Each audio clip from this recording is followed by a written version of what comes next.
কলকাতা টিভিতে আপনাদের সকলকে স্বাগত। আপনাদের সঙ্গে রয়েছে আমি অঙ্কুর। আসছে এই মুহূর্তের গুরুত্বপূর্ণ খবরে। আপনাদের জানিয়ে রাখি এই মুহূর্তের গুরুত্বপূর্ণ খবর। শুক্রবার সন্দেশখালীতে যে ইডি তদন্তকারী আধিকারিকরা যে হানা দিয়েছিলেন, তারপর থেকে এখনো পর্যন্ত সন্দেশখালীর সরবেরিয়ায় হানা দেওয়া সেই তৃণমূল কংগ্রেসের মৎস্য কর্মাধ্যক্ষ শেখ শাহজাহান এখনো পর্যন্ত তার কোনো খোঁজ পাওয়া যায়নি।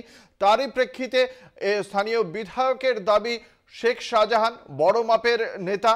তিনি কি বলছেন, তার বক্তব্য যে তিনি বড় মাপের নেতা, তিনি কোথাও পালিয়ে যাননি। কি দাবি তার শোনাবো। ইডি তো জানে না শেখ শাহজাহানকে। শেখ শাহজাহান জননেতা, মানুষের সঙ্গে থেকে কাজ করে এবং এত পপুলার মানুষ যে সাধারণ মানুষ তার ঘর তালা ভাঙতে গেছে ইডি, তাতেও অশান্তি তৈরি করে ফেলেছে। তো মানুষ ছেড়ে শাহজাহান শেখ কোথাও যাবে না। শাহজাহান এলাকায় আছে এবং তিনি অডিও বার্তার মধ্যে দিয়ে কর্মীদেরকে কথা বলছেন। তার অডিও বার্তা ইতিমধ্যে সমস্ত নিউজ চ্যানেলে দেখানো হয়েছে।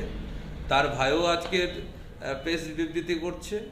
ইতিমধ্যে তার আইনজীবীরা আমাদের ইডি দপ্তরে বা হাইকোর্টে তারা যাচ্ছে, তারা মোটামুটি তাদের মোকাবিলা করার জন্য। ফলে ইডি যেটা বলছে একদম মিথ্যে কথা। এটা শুভেন্দু অধিকারীর বানানো গল্প।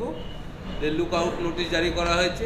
যে লোকটা বাড়িতেই আছে, এলাকায় আছে, এলাকা ছেড়ে যায়নি, তার নামে লুক আউট নোটিশ জারি করছে। আপনারা শুনলেন সন্দেশখালীর বিধায়ক সুকুমার মাহাতোর বক্তব্য। তার দাবি, শেখ শাহজাহান এলাকাতেই রয়েছেন, তিনি কোথাও পালিয়ে যাননি, তিনি বড় মাপের নেতা। কথা বলবো, আমাদের সঙ্গে রয়েছেন আমাদের প্রতিনিধি সঞ্জিত চক্রবর্তী। সঞ্জিত, যেটা জানতে চাইবো যে এখনো পর্যন্ত এই বিষয়ে তার দলীয় অবস্থানটা আমরা জানতে পারলাম যে তিনি এলাকাতেই আছেন। জনসমক্ষে কেন আসছেন না শেখ শাহজাহান, এ বিষয়ে বিস্তারিত কি জানালেন বিধায়ক? দেখো, বিধায়ক যেটা বলেছেন, সন্দেশখালী যে উত্তর 24 পরগনার সন্দেশখালী যে তুমি দেখেছো ইডি আক্রান্ত, ভাঙচুর, দফায় দফায় বিক্ষোভ যেভাবে উত্তপ্ত হয়েছে একের পর এক, এই রাজ্যে প্রথম কোনো জায়গায় যে ইডি আক্রান্ত হলো, যেহেতু নজিরবিহীন ঘটনা। এই নিয়ে কিন্তু বিরোধীরা কিন্তু রাজ্যের আইন শৃঙ্খলা নিয়ে একাধিক প্রশ্ন তুলেছে। একদিকে কংগ্রেস, সিপিএম থেকে ধরে বিজেপি। আজকে যেমন রাজ্যপাল তিনি বলেছেন যে শেখ শাহজাহানকে অবিলম্বে গ্রেপ্তার করা উচিত। তার পরিপ্রেক্ষিতে সন্দেশখালীর বিধায়ক সুকুমার মাহাতো বলেছেন যে তিনি দেশ ছেড়ে পালাই যায়নি, দেশের মধ্যে আছে, স্থানীয়ভাবে আছেন। উনি একজন বড় মাপের নেতা, জননেতা এবং সাধারণ মানুষের জন্য সবসময় কাজ করেন। বিজেপি রাজনৈতিক চক্রান্ত করছে, অর্থাৎ ইডিকে ব্যবহার করে, কেন্দ্রীয় স্বাধীন সংস্থাকে ব্যবহার করে বিজেপি তারা রাজনৈতিকভাবে ফায়দা তুলতে চাইছে। তুমি জানো 2024-এর লোকসভা নির্বাচন, তার আগে যেহেতু দক্ষ তৃণমূলের শক্ত গাড়ি এই সন্দেশখালী ব্লক, সেটাকে বেছে বেছে এই শেখ শাহজাহানকে কালিমালিপ্ত করতে, অর্থাৎ রাজনৈতিকভাবে তাকে প্রতিহত করার চেষ্টা করছে। কিন্তু এই বিষয়ে আমরা জানার চেষ্টা করেছিলাম বিধায়কের কাছে, তিনি সামনে কেন আসছে না। তিনি এই ব্যাপারে তিনি বলে এই বিষয়ে তিনি কোনো মন্তব্য করতে যায়নি। পক্ষান্তরে তিনি বলেছেন যে শেখ শাহজাহান একটি বড় মাপের নেতা, জননেতা এবং তিনি দেশ ছেড়ে পালিয়ে যায়নি, দেশের মধ্যে রয়েছে।